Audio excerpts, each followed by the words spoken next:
I've been knocking around doing presentations and filming at WTM for 21 years, and my very first WTM in 1995 was a very good example of what we're about to talk about, the tough challenges that destinations sometimes face. The guest of honor was a recently retired Foreign Secretary, Douglas Hurd of the UK. Israel was reeling from the assassination of Prime Minister Yitzhak Rabin, and the media was somewhat fascinated with the attendance at WTM of Croatia's Minister of Tourism just after 4.5 years of horrible conflict in that part of the world. Often, destinations do have to face very tough challenges. To introduce Doug Lansky, we're pleased to welcome television presenter, memory collector no less, Henry Golding. Good afternoon, thank you. Good afternoon, ladies and gentlemen. All right, we're going to test these mics. Fantastic. My name is Henry Golding. I am a presenter for the BBC's travel show. It's a global travel show which airs pretty much every week. So we collate stories from all around the world. And sometimes these stories take us to places which have severe challenges when it comes to conflict in that certain area. And when the WTM organizers were getting together and finding issues which affect destinations around the world and tourism around the world, one of the biggest topics that came up was terrorism. Now, terrorism is something that we're definitely all familiar with and, of course, have seen it happening perhaps a little too much or a little too frequently in the previous years. But I'm going to get on stage somebody who has some absolutely invaluable insight into what we can do to challenge and, of course, bounce back from terrorists or terrorism which has affected places around the world. So, ladies and gentlemen, please put your hands together for Doug Lansky. All right. Thank you very much. Thank you, Henry. Okay.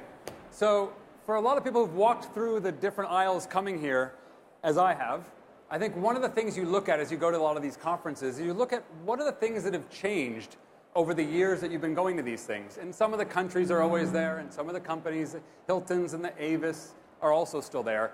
But it's important to sort of look at where we're going. Can we see the slides? Okay. One of the things I think is really interesting about that is just as we walk through, especially the technology side, I mean, you think about the fact that the biggest hotel company has no rooms now. The biggest taxi company has no cars. The biggest travel agencies have no brick and mortar. And if you bought some products to come here, you may have bought it from a company that has a department store that has no brick and mortar store as well. So, I mean, there are some huge changes that are happening in this industry. And at the same time, a lot of things are also remaining the same. I got some slides getting cut off. They asked me to tackle 4 of these issues today. Hopefully they will all appear on the screen. So let's start with the terror attacks. As a travel journalist background for 20 years, I went and interviewed a number of people. I went out and got some data on this to see how places can bounce back quicker. But before I get into that, I think it's important when we're talking about terrorism to look at the facts. And the facts are like this. So these are the American civilians who died worldwide from terrorist attacks in 2010. A pretty average year, 8. In that same year, this is how many people died who were struck by lightning, 29. So being hit by lightning is more than 4 times more risky than being killed by an international terrorist event. And that is not outstanding for that year. That is a typical year. In fact, the Washington Post mentioned you're more likely to be crushed by furniture in your own home. Like your own bookcase is going to fall over on top of you and crush you to death, more likely than you're going to get killed by international terrorism. Hear this, with Jerusalem, they get 30 million visitors had 30 million visitors since 2000. And since 2000, there have been 50 deaths by terror, not tourist deaths, all deaths. And if we're just comparing that to the deaths in Israel in the first 5 months by car accidents, we got 143. It's kind of a non-issue. The Paris attacks, they left 130 people dead. Roughly 3 times that many died on that same day from cancer. This is a crazy one. After 9/11, people were understandably nervous about flying, and air traffic fell by 12 to 20%, and road use jumped. So more people are driving, fewer people are flying. And what happened was as a German professor calculated, an extra 1,500 Americans died because they were afraid of the wrong thing. So there's a lot of irrational thought that goes into the way we look at terrorism. You can say a lot of things about it, but it's not technically, statistically, a major threat. It's an emotional issue. We get scared of it because we see it on the news. At the same time, we always seem to bounce back from it. This is in Hong Kong. This is what it looks like with arrivals. You can see what happened when SARS came. It was a huge dip, but it bounced back. And Thailand's had a number of enormous issues. We can see what's happened here. They've bounced back from each of them so far. And I suspect they're going to continue to bounce back, as do all destinations. The trick really is, how do you bounce back quicker if you're a destination? So the way to look at this, I was thinking, we can't look at people who've already booked, because if you've got a business trip scheduled for Paris the month after the attacks, there's a good chance you're still going to go. But you may not have gone as a leisure trip if you hadn't already booked it. So what I decided to do was look at the change of searches for leisure trips. And there's one company that seems to specialize in that, and they're called Insight. So I called them up, and I asked if they'd share some data, and they have. So I just wanted to look at some of these recent attacks and how the search behavior has changed. So here's the Brussels attacks. This is when it occurred. This is where it was. There were 32 deaths, more than 300 injured. It was a horrible event, and I don't want to speak lightly of any of these things, but I am looking at it just from the recovery aspect. This is what it looks like in terms of searches. And that's when the event occurred. You could see within about 2 months, the searches had gone back to normal. These are hotel searches. If we look at the Dallas shooting, it was on July 9th of this year, downtown Dallas. 5 police officers were shot and killed. 11 were injured. And it looks like that. And I'll show you when it is. It's not always easy to see when the actual event occurred. It was right there. You can see it dip back, and it was a quick bounce back recovery in terms of searches. Not the bookings don't always match up, but it's a strong indication of interest, of when people are inclined to start considering traveling to these places again. The Orlando shooting at the nightclub on June 12th of this year. 49 deaths, 53 injured, and it looked like this. But that's when it occurred. There was already a significant dip in searches when that attack occurred. And you can see it took just a few months to bounce back. This one was a quicker recovery. Many people believe that I spoke to, this was in part because it was a hate crime, and a lot of the visitors to Disney World and Universal Studios figured, if I'm not going to a gay nightclub, then I'm probably not going to be at risk. And because of that, they assumed that that was accounting for a lot of their quicker recovery. The Nice truck attack occurred June 14th. It was a street festival. 84 died. 202 were injured. And it looks like this in terms of searches for hotels in Nice. Again, it took about a month and a half before the recovery started to kick in. Now, the Charlie Hebdo shootings, we want to go to Paris here. They had a horrible year, 2 years, with first this shooting with 12 killed, 11 injured, and then came the bombings in November, where it was locations around Paris. There was 130 killed and 368 injured in that particular horrible event. And if we look at searches, it looks like this. There was first the Charlie Hebdo shooting, which accounted for the first drop. It rebounded in searches. And then there was some Lyon Bloody Friday. There was a number of attacks that occurred around northern Africa and around the world that was a threat. And then we had the November 13th attacks. And if you look at the difference between the first two, especially the last one, and the most recent attack, the gap shortened considerably. It went from 2 or 3 months to 2 weeks in terms of the recovery. So the recoveries don't always match up, and neither do the responses around the world. So I was asking people about how these destinations should be responding. If you don't respond the right way, or as efficiently as possible, you can, like Paris, there's a huge loss in revenue that's at risk. There's already the tragic loss of life, but on top of that, if there's a way to recover from this in a smarter way that it goes quicker, I think more people would like to figure out how to take advantage of that. So if we look at these all together, you can't see any clear patterns other than from the fact that they all seem to rebound. And I had long discussions with these data analysts about this and tried to sort of put our finger on what was working. But the thing that I found most effective was just trying to gauge what the strength of the impact was affected by. It's the size of the attack. Was it aimed at tourists, as I mentioned, or a specific segment of the population? If there's multiple attacks, if you had 20 people who died in one attack, they were saying it's not as bad from a PR perspective if you had 3 attacks of 6 people each, because then it becomes a storyline of a thing that happens there. Same thing with this. If it's a dangerous place, if you have an attack in Jordan, or if it happens in California, if it fits the storyline of it already being perceived to be a dangerous place, or if it's perceived to be a safe place that had a one-off bad luck incident.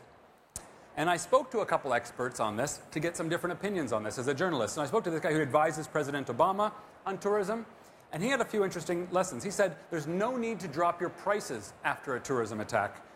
If they're worried about their safety, a discount is not going to help. Either they're going to go anyway or they're going to go to show their support. The other thing is you don't need to stop all of your advertising, but you do need to be smart. He said, don't be tone deaf about it. You got to figure out which markets are most resilient and which are most fickle, right? And the other thing is we're getting desensitized to terror. We see it occurring more frequently and the rebounds are faster. It's sort of like cars. Imagine driving cars 60 years ago. Whenever there was a car accident, we were probably a bit more freaked out by it. Now we just kind of rubberneck as we go by. It doesn't, if we see a car accident or hear about a car accident, it's not enough to keep us from staying off the roads. I interviewed the director of tourism for Jerusalem. And she was saying that we can't let terror run our lives. We realize that if you're like every other major city, we have to manage tourism in the face of terrorism. So you increase your security, but you don't stop your other major activities. Don't hit the pause button. So during those last wave of attacks, instead of avoiding those areas and kind of acting shell-shocked, they shined a bright spot on tourism with concerts. So, for example, at Damascus Gate, or here in Brussels, they put tanks in the square for a long time after the Brussels attacks. Whereas in Jerusalem, more recently, their new policy has been, like at Damascus Gate, they have a light festival. They have free concerts that they're showing. And this is one of the areas that was being most damaged by terrorism. So instead of putting a tank in that plaza, they had a light festival instead. They took an opposite approach. And they found this works much better. And then the last thing they learned is that some nationalities were less deterred by terrorism. They found in Jerusalem, for example, that the Russians and the Italians were always the first ones back in after every attack. And what you should have, as every destination should know, are which are the markets that are the most resilient. For example, they found there was no point advertising to the Americans. They were already scared and they weren't going to come. So they kept their marketing going with Italy and with Russia, and they put it on pause in the more timid markets. So that's the big takeaway. You got to know who your bravest customers are. If you don't currently know, find out. Keep advertising to them, and don't drop prices. And then, again, shine a light, show activities. Try to bring those horrible spots back to life in a positive way versus parking a tank on top of it. So that's what I learned about terrorism. We want to get to growing a destination's uniqueness. And we know this. This is the one thing we know about why people travel. They want to experience something that they don't have at home. That's the big reason for travel. But so what we do is we kind of act in a strange way. We give them something that they already have at home. So London had success with their London Eye. People looked at best practice, and they've put these around the world. There's one in Cape Town. They put one up in Singapore. There's one in Melbourne. They got this one in China. They're about to put one up in New York City. It kind of waters it down, doesn't it? It makes it feel less like a destination drive or something you would want to go and see. It's less iconic if everyone's got one. So it makes it feel more like an amusement park ride and less like an attraction driver.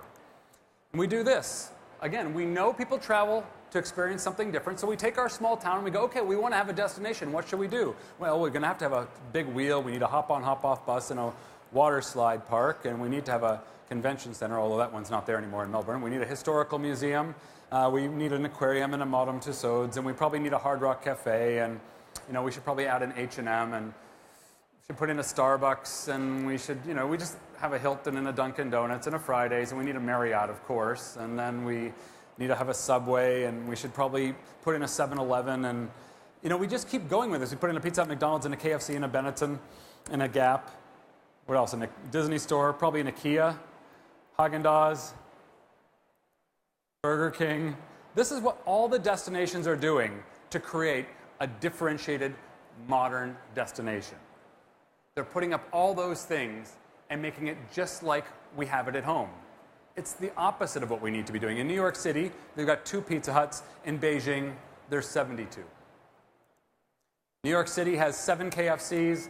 Beijing has 134. New York has 0 Walmarts. Beijing, 3. They don't seem to mind that we're selling their own crap right back to them. It's bizarre. But this is what's happening around the world. This is the way it should be going. This is a planned new food hall that's going to be going up in Brooklyn in the coming year, DeKalb Food Market. In this food market, they are not allowed to have a food stall that exists anywhere else in the world. And if they build one after that somewhere else in the world, then they can no longer be here. It has to be unique. People can only experience the thing in this spot. It gives people a reason to go. And that's the way that the whole industry should be thinking. What unique product is going to drive people there that they can't experience anywhere else? And it's just this. Keep your unique selling proposition is your uniqueness. It's not more complicated than that. It's crazy that not more people are doing it. Here's the other thing. How do you create an actionable marketing plan from big data? Big data is kind of scary. It freaks out a lot of people. I know we were talking about, Henry and I were talking about before. He's like, what is it? How do we even use it?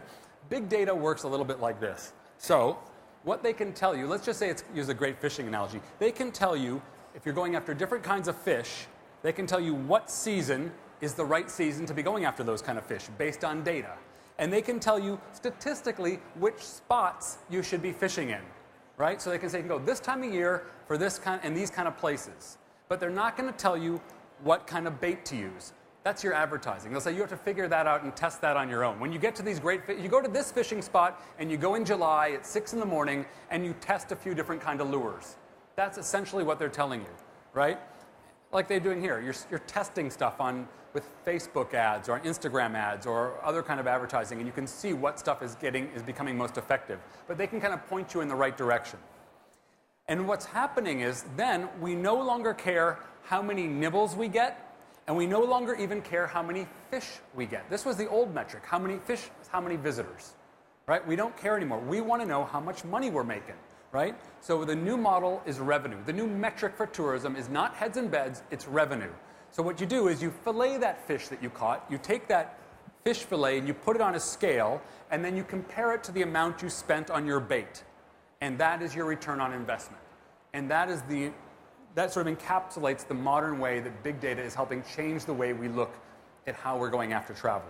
So here's a way to look at it. This is provided by the Arrivalists. They can't do all of this with their services. They do some pretty cool stuff, but they can't do all of this exclusively with their services. So those blue bars, that represents the bait. That's how much they spent on marketing going after those different market segments. And the red is the revenue that those markets brought in. So they may have all brought in, they might all even be the same number of people, but hunters maybe just spend more. We can't tell from this graph because we don't care how many people they brought in. We care about the revenue. So you can see the hunters got the most bang for the buck. With anglers, with fishermen, ironically, they weren't able to fish very effectively that way. Outdoor adventure travel, they spent the least and got the most.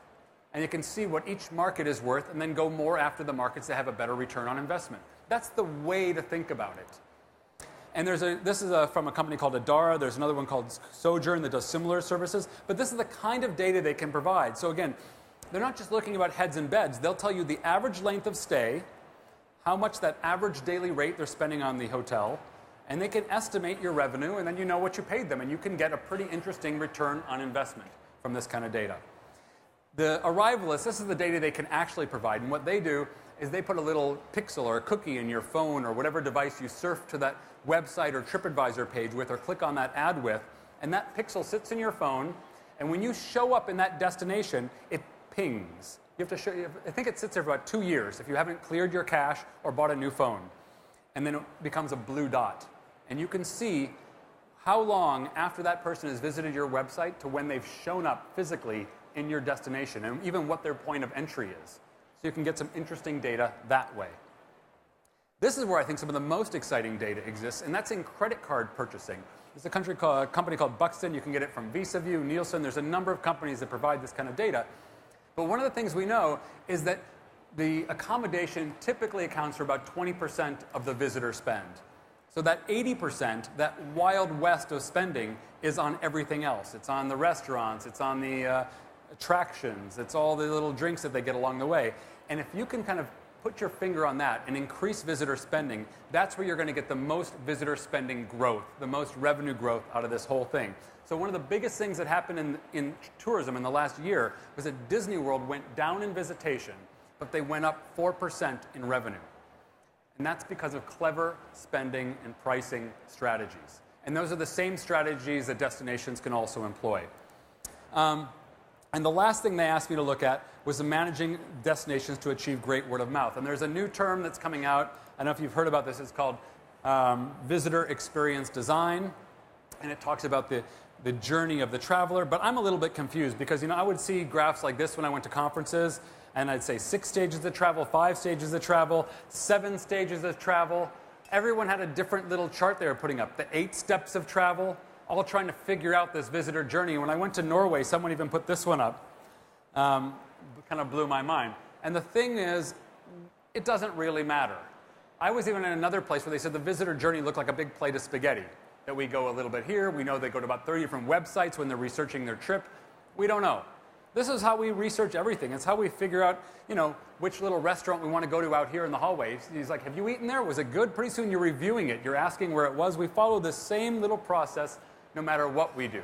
I think the bigger thing, the better, more clear way to look at it is the visitor design experience is how we enhance that experience. And one really simple way of looking at it is the way that nice beer companies like to have a glass that enhances the experience of drinking their own beer. They might say that their beer requires a taller glass or a wider glass, and that using it enhances the experience. And in fact, if you look at Guinness, they have a video that you can watch on how to pour the right Guinness. So you have to have a clean branded glass, you have to have the right temperature, you have to have the exact right angle. And look at this, 119.5 seconds is how long it should take you to pour up to that spot, and then you have to do a special top-up. So they have this, in order to get the exact best experience from a Guinness, they suggest you do it this way.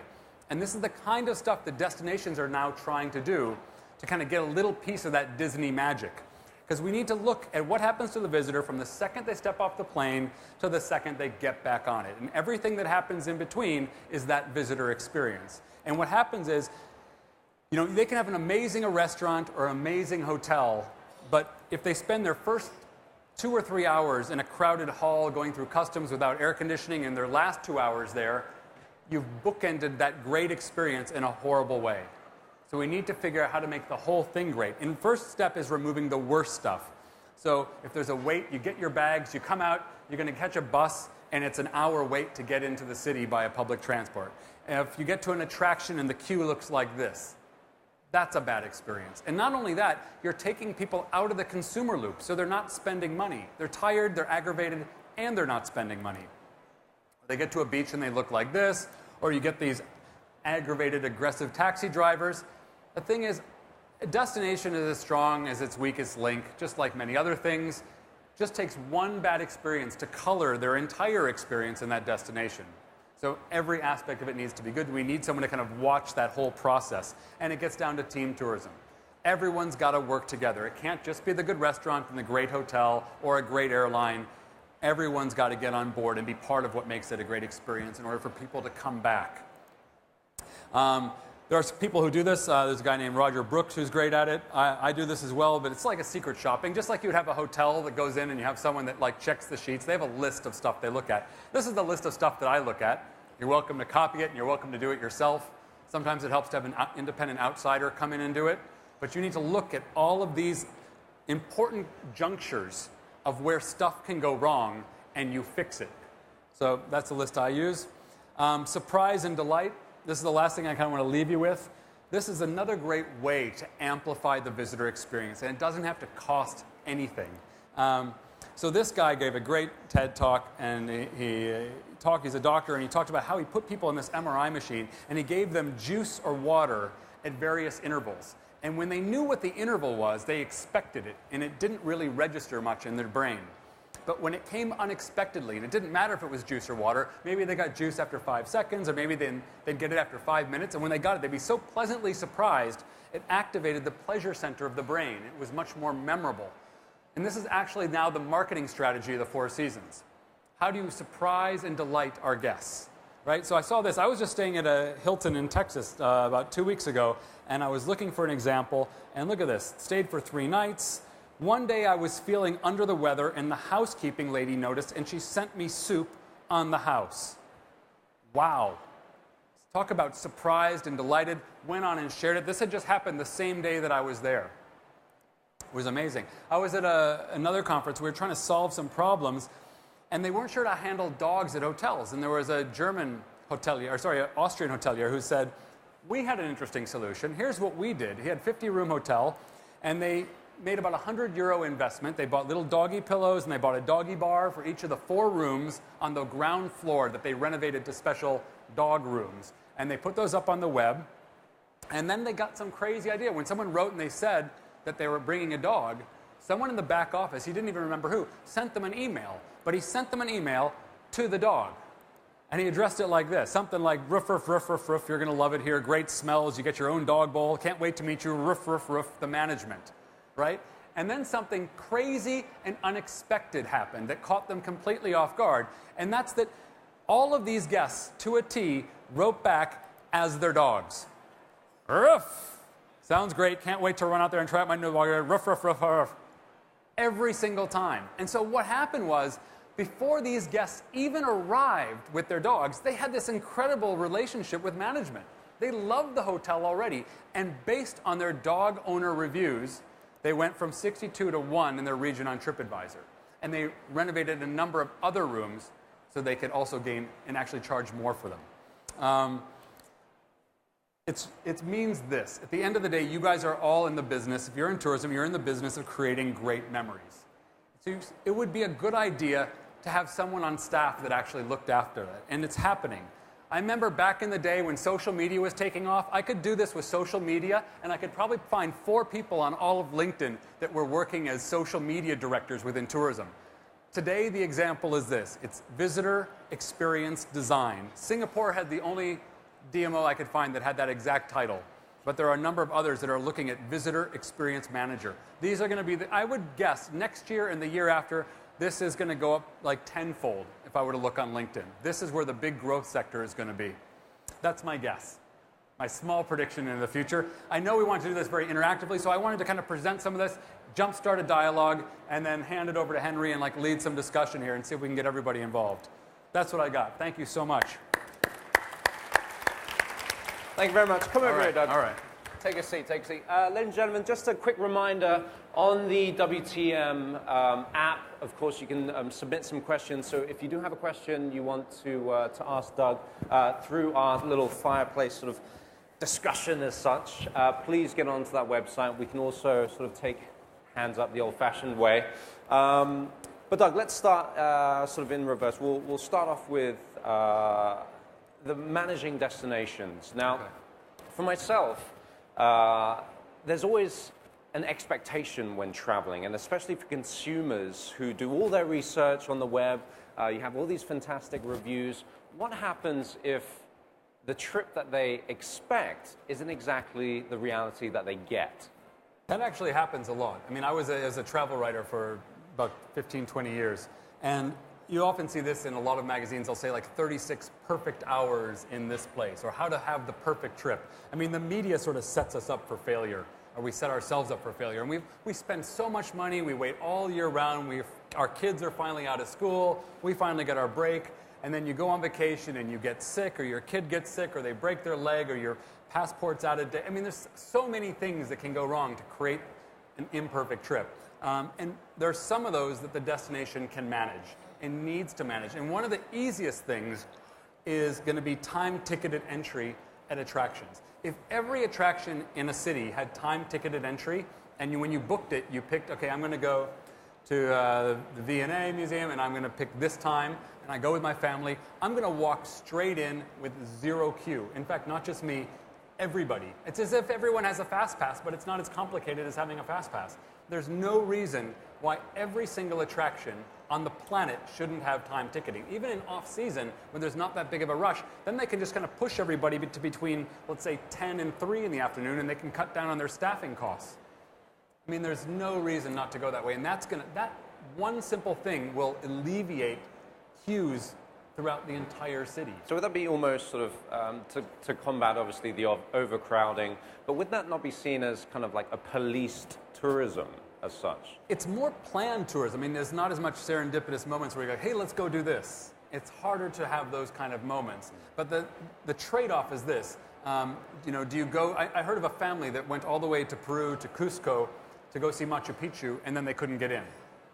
And they just spent like 12,000 pounds to fly there and then couldn't go to see the thing. So, I mean, that's going to be your trade-off. You could also do the same thing. You could go to a Barcelona match and just try to get in, and you could, maybe find some scalp tickets. But most people, I think, want to have that Barcelona, Real Madrid ticket in their hand before they buy their ticket even to go see the match.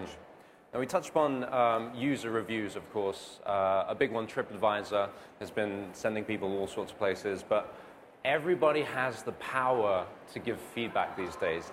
Is it a good thing, or can it be sort of a thorn in the side of many companies? It cuts both ways for sure, and I'm sure there are a lot of hotel properties, people out here who've seen some nasty reviews, some of which maybe weren't true, may have been put up by competitors, weren't. And in some cases, there's lawsuits. In fact. But in general, I think it's a good thing. It's turned everybody into a travel writer. It makes these places stay on their toes and not just treat someone like me coming as a travel writer. I always paid my own way and tried to go anonymously, but if they found out that I was a travel writer, I'd suddenly have a basket of fruit would show up in my room, and you may get stuff like that when you travel. I want it to have a truly good experience for everyone. They need to be on their toes for everyone. And in fact, I wish it would spread from TripAdvisor with hotels to the focus also on airlines, that they get that kind of treatment as well, to keep them on their toes. Every industry really should be kept on their toes by their consumers and their public, and it gives them great contact. I mean, I think every hotel has made their hotel better based on some of those reviews that they see on TripAdvisor. If everyone's complaining about having bad pillows, they're probably going to go out and invest in some good pillows. And speaking of that, one of the interesting things I realized with TripAdvisor, the things that people almost always click on are that they want a gym and they want a pool, and very small percentage of people actually use those things, and those are boxes that they will tick. But the things that they most often comment on TripAdvisor are great service, a comfortable bed, and an extra nice pillow. And those are things you cannot put on TripAdvisor, or Booking.com, and tick on a box when you're picking something. So it's kind of interesting that the things that they think they want, they don't care about, and the things that they don't think they care about, they actually do care about. So we don't know ourselves in some way, and this dates back a long time. I mean, I remember I was doing an article where I was interviewing backpackers, and I went to the Stockholm train station, and I took all these backpackers, and I brought a scale with me, and I had them weigh their backpacks, and I had them to put aside the one thing during their whole trip that they never used, and that was almost always school textbooks, university textbooks. They were optimistic, they were going to read them over the summer, and they never touched them. We've been, same thing with New Year's resolutions that we don't follow through. We always like to think that we're going to do something, and we don't always follow through with it. So touching on sort of big data, I think the overall question really is there a danger in relying too heavily on big data? Yeah, in fact, I was kind of surprised. I was just reading today that Expedia, a data company, puts 80% of their marketing into TV and 20% into digital. And of the 20% that's digital, only 20% of that goes to big data. And they find that they were citing in this article that they thought there were too many inefficiencies in that model. The thing with big data, and it's really sexy for anyone who's seen the data, the stuff I've just put up, it's really sexy looking stuff with amazing ROIs.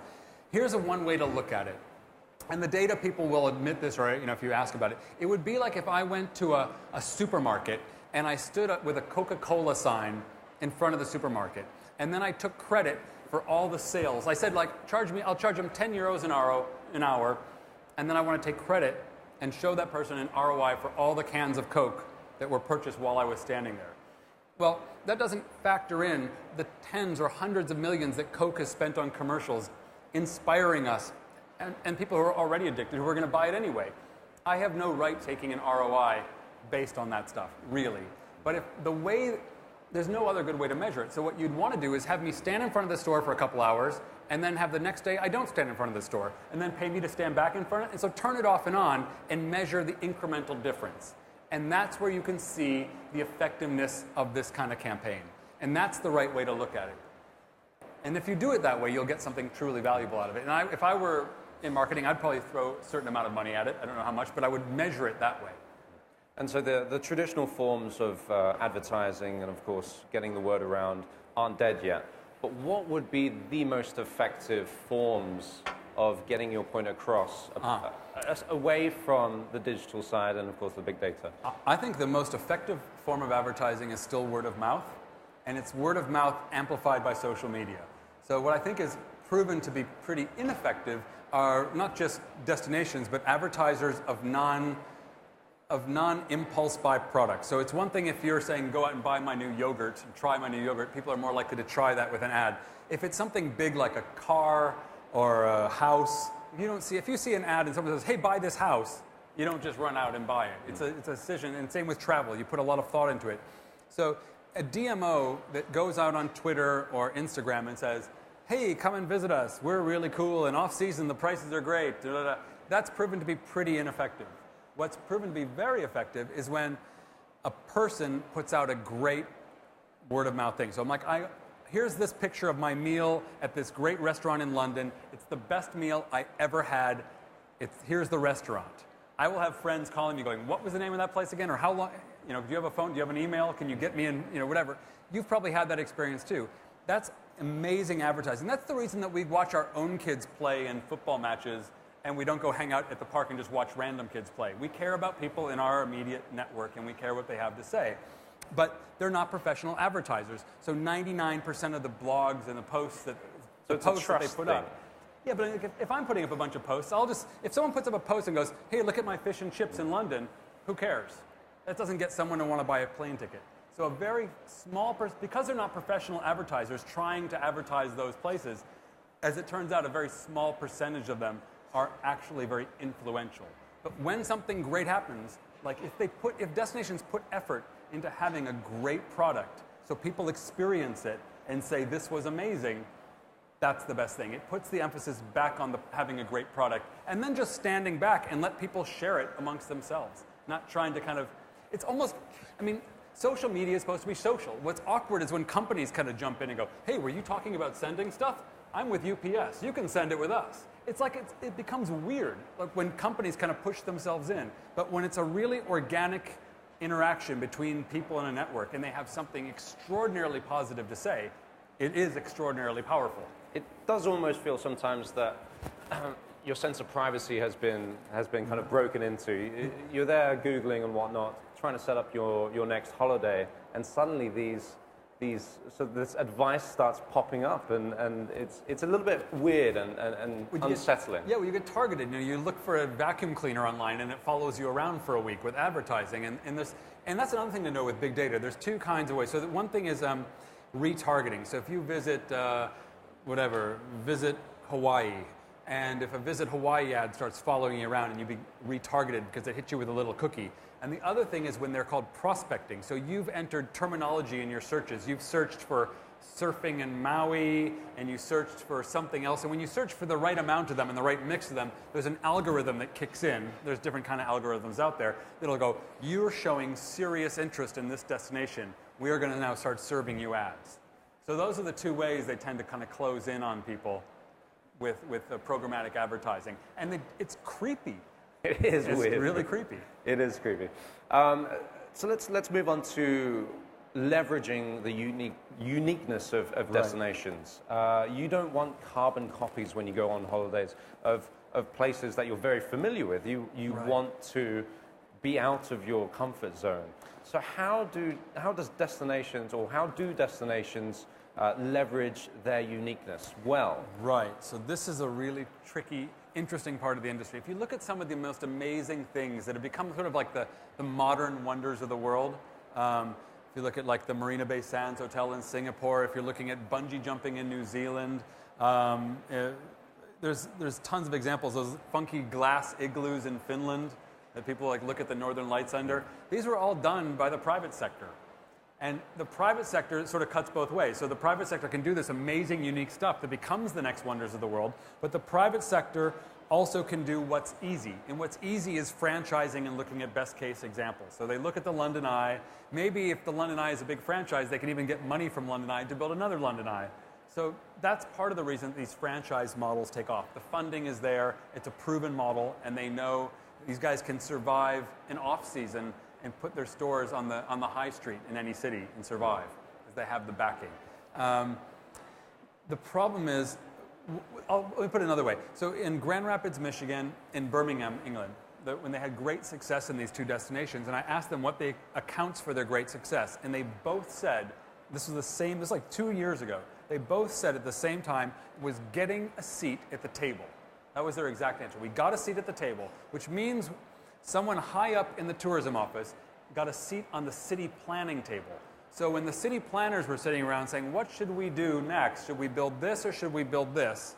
What they were able to do is say, well, from a tourism perspective, tourists would really like this. Now that's a long tail approach to tourism. It takes many years to build up that kind of traction that you're going to start to bring tourists in because of this. But this is the way to go. There needs to be someone like an ombudsman with the tourist interests in mind sitting high up on the city planning commission, helping fund stuff. And then also, if you gather people together, they often have annual conferences. They need to state and project a direction. They need to sort of say, by defining a brand that's unique, they say, okay, we're Texas, so we want to be the place where everything's bigger in Texas. So then, okay, if you're going to build a roller coaster, then you can say, is it going to be the biggest? Oh, it's too expensive. Well, we can help get you funding to help make it the biggest, because that's part of our brand. You know, if you're making a swimming pool, is it the biggest swimming pool?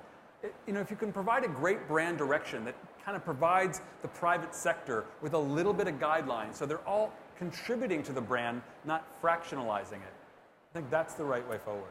Very interesting. So you got a whole bunch of stuff here. Yeah, we do have some questions that everybody has put through. So we'll go down. You were able to vote on the most popular questions, so the top one there. So what are the top 3 do's and don'ts for destinations facing serious challenges like terror attacks or natural disasters? Well, I think let's go with, since we kind of talked about this one before, what happens after, let's talk about sort of what you need to do before to prepare. And so I think the thing to do before is having a crisis management plan. In having a crisis management plan, you want to know beforehand who your most resilient markets are, so you can keep advertising to them. You want to have a plan of kind of some things, sort of pop-up kind of events that you can do, not the day after. I mean, the day after is a time of mourning, and then maybe even a few days after, or I don't know what. And that's something that would be interesting to see, a vote of hands. Maybe we could do this with a vote of hands. How many people think after a terrorist attack that has claimed, let's say, hundreds of lives, that they should kind of resume things more or less back to normal the next day? Does anyone think the next day? Does anyone think 1 week is a good amount of time? How about 1 week? Put up your hands. Does anyone put your hands up for more than 2 weeks? 2 weeks or more? Okay, it looked like around 1 week? Yeah, around 1 week, 2 weeks. There's not a lot of right or wrong here. It's kind of a gut feel. And so people who've experienced a lot of attacks will say, the next day we're still doing it. We're still advertising, especially to our core markets. And there's other places. I remember I was in Florida when the nightclub attacks occurred. And they kind of I think they hit the pause button on spending on advertising for about a week. It's hard. It's just, you just kind of have to go after, it's got to feel right for you and your own destination. And everyone's there's no way of sort of future-safing your destination? No, there's no way. But there is, like I said, you can rebound quicker by having a good plan of attack. The one person they don't want to hear from after an attack is the tourist office. I mean, those are the people they don't want to hear. Because when the tourist office stands up, that's like they're inviting them back. You want to play a laid-back position in general. Again, I think you can, if you want to, keep marketing to your most resilient markets, but turn off your marketing towards those nervous markets. Move on to the next question by Kate Simpson. Do you have examples of how tour operators are surprising and delighting their customers using technology? Yeah. Well, I wouldn't say tour operators. I know some from hotels. I mean, there's some great hotel examples where someone was just firing off a tweet. They were total whiner. They're like, there's nothing to do in my hotel room. It's blah, blah, blah. It's like, you know, they were just whining into the Twitter sphere. And the management had their eye on that. And they sent up like a box of movies and a bottle of wine to the guy's room and said, enjoy. I hope this gives you something to do. He had no idea people were listening. So I wouldn't use Twitter or social media to kind of air out your dirty laundry and wait for all your problems to surface that way. But on the odd occasion that you've got a little problem you can try to solve, it's a good idea to monitor it and solve those in a surprise and delight way when they didn't have any idea someone was listening. I think that's a great technological example. And I think there's some great low-tech examples. And one of the coolest things to do, we did this at, this was at another event a while ago. There was an African tour organizer. He ran safaris. And he said, here's my problem. I've got to stretch on my safari when I go from this game park to this game park, and it's only 100 kilometers. And all these Europeans look at this and they go, oh, 100 kilometers, that'll be what, an hour or two? He said, it takes 6 hours to get over this crazy bumpy road. And they're always so disappointed, and I don't want to put that in the brochure because it's going to maybe turn people off. How do I handle it? So we had a group, and we all threw out some ideas, and what we came up with this guy should do is that on the front of his Land Rover, he should mount a big see-through glass drink mixer. And at the beginning of this drive, he should put some ice and some special safari cocktail into this drink mixer, and then you have everyone watching this cocktail getting shaken as it's driven over this road for like 5 hours, and then pull up on a nice grassy knoll, put out some little safari chairs, and have people enjoy it towards the end of the trip. And film the whole thing, put it up on YouTube as a way to show that this is a cool highlight of your trip, not a low. So it's almost leveraging on something that may be seen as a bit of a negative. Right, so it's like essentially, I would say this, some creativity goes further than a big budget any day of the week, any day of the year. Yeah. So all those social media masters need to be pretty switched on. Yeah. Does anybody in the crowd have a question that they didn't put up on the app itself? Just raise your hand, maybe we can read one out. If not, we'll head back to the questions. So how do you identify your destination's uniqueness? Often what we think is unique may not be so to tourists. That's where later. That's often why you invite an independent person to come in. I mean, they can invite you in. I've gotten invited in to do stuff like this, where we sit down with them and we really are brutally honest.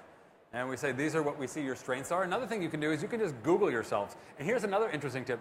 While you're out of your own destinations, currently I assume many of you are not from London, Google your destination here, and then take a screenshot of the results, and then Google it again when you get home, and do a few different searches. Because typically the way that Google will serve up your searches, it depends on what you've been searching before, but it can also be dependent on your destination that you're searching from. So it's always interesting to see. And also look at what, let's say you think you're a good bird watching destination. Well, put in the name of your destination and bird watching, and see if there's any articles that come up that rank you. I was in one destination, they said, we're the best at such and such. And I said, oh, really? And we just Googled it, and there were like 3 or 4 articles written, and they all ranked them about 8th or 9th. And they thought they were the best in the country. So, I mean, some of that data is out there, and what you want to find is a third party, an independent source with credibility to say that about you. And often that goes back to the product. Can you then enhance it to get from number 8 to number 1? What can you do? And you maybe bring in some experts and ask them, and see, and they can kind of help bring in some influencers. Bringing in influence is also part of the equation. There are a lot of good tourism influencers out there. There are some that are very professional, and there are some that are not so professional, and you need to sort of sort out who is who, and then bring in the professionals, and they can help you get your message across. So we've got an anonymous contributor who wants to know what your best travel experience has been. I would sort of say it like this. I saw the movie Life is Beautiful, and I had no expectations. I just kind of wandered into it and saw it. I hadn't read a single review on it, and it caught me completely off guard. And because it did, that rated it higher in my mind. As a travel journalist, I got to do a lot of really crazy stuff. I got to sumo wrestle in Japan. I went to sumo wrestling school. I got to test drive Ferraris in Italy, on Modena, on the track. Did lots of incredible stuff. And like with the Ferrari driving, I had high expectations. And the thing that I think I maybe had the most fun at was I was involved in a sand sculpting competition in the Netherlands. And it was like a last-minute invite I accepted from a PR person. I said, okay. It was a week-long thing where I was shoveling sand, but it was sponsored by a beer sponsor. And so we all stayed in a nice hotel, and there was like 100 people from around the world, and it was a 1-week-long party. And it was a blast, and I had such a great time, met lots of fantastic people that I had no expectations that this was going to be good. So I think a lot of the things that I like, if I'm going for what I like now, I travel in a strange way. I've been traveling for a long time. I used to travel to kind of go see a city or see a place or experience it. Now I sort of follow my interests. So I like kite surfing, so I'll go someplace where there's good kite surfing. Or if I feel like going hiking, I'll go for a place that's got nice hiking. I tend to travel that way. So it's very much personal. If you go to a kite surfing I like a place in northern Brazil where the wind blows about 40 knots a day, and if you're not into kite surfing or windsurfing, the sand sandblasts you and gets in your cocktails, and it's not nice. You're not going to like it if you're not really appreciating these things. No, I just got back from, we were filming in Poland I got back last night, and we were doing a story on something known as the experience economy. And so I joined a bunch of probably about 100, 115 people in a Gothic castle in a LARP. I don't know if you've ever heard of LARPing, but it's live action role-playing. So they created this whole, this manor house, and it was Downton Abbey sort of themed.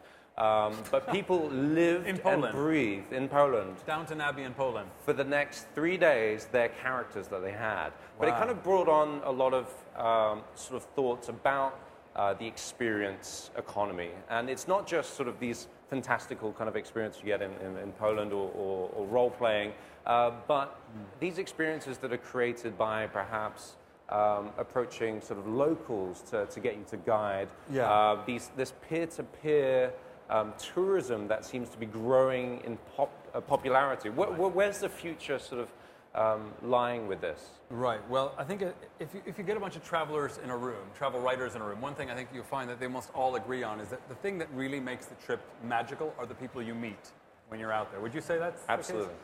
And so the trick is, how do you meet people in a normal kind of way?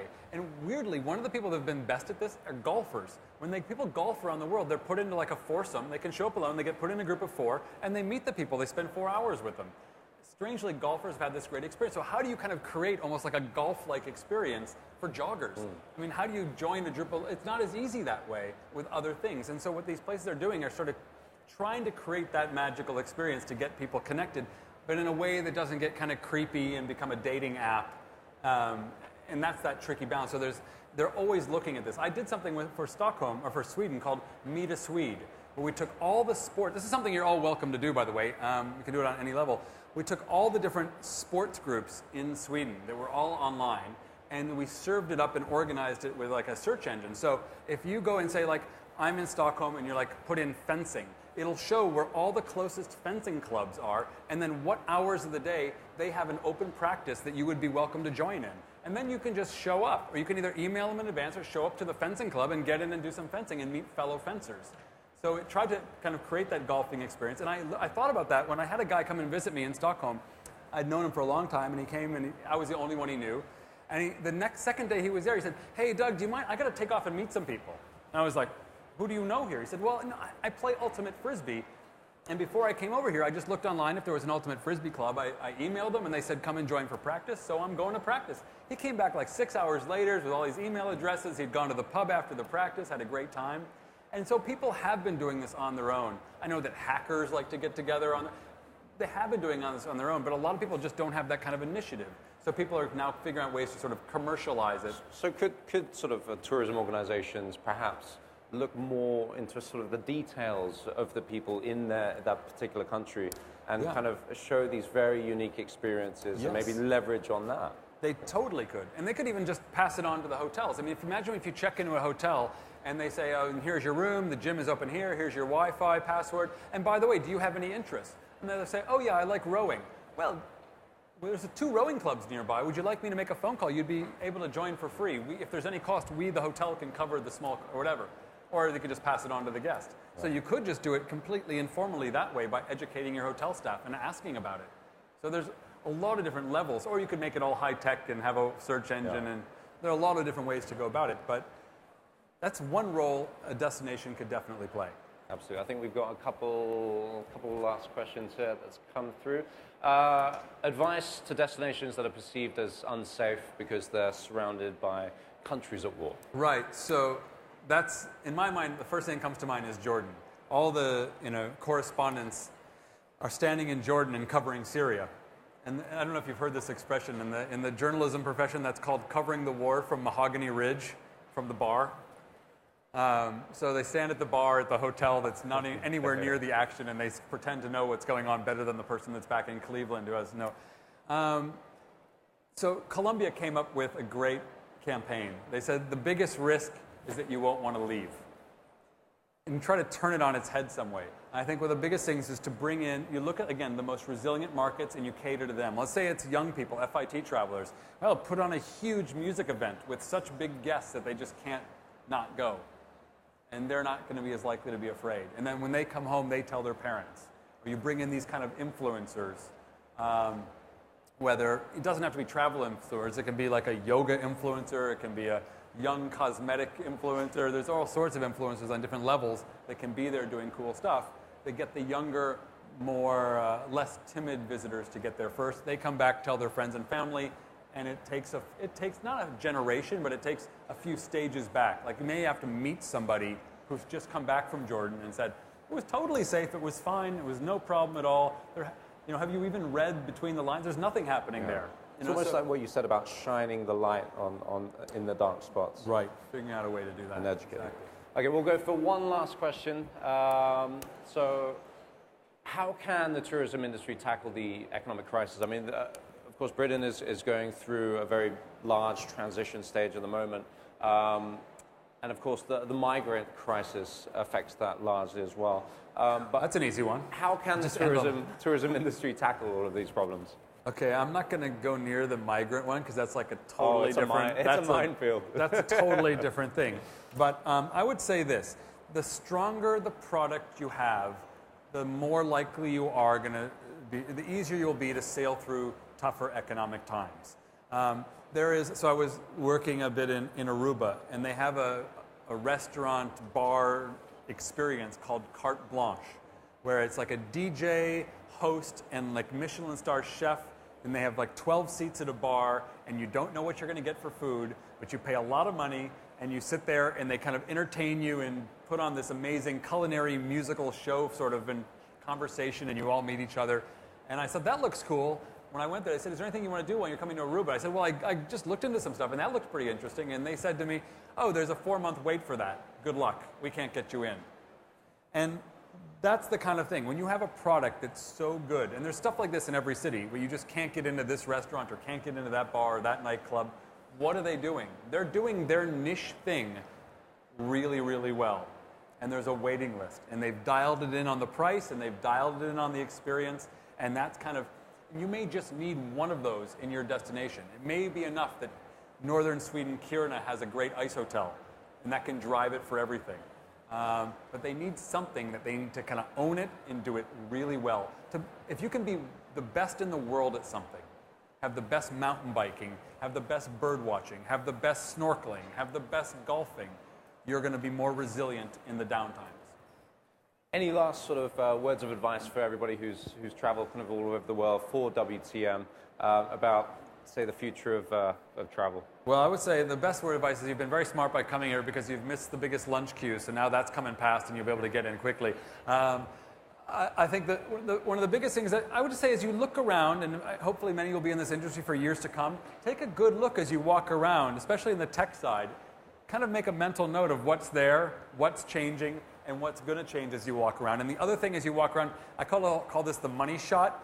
What's the one image that these different booths are projecting that makes you want to go? And I'm going to be doing this as I walk around for the next 2 days. I'm going to see, like, what's that one amazing image that would make me want to go there? Because there's a lot of shots from mountaintops and of trolleys and of things in the clouds, but there's very few great, powerful images that make you want to go.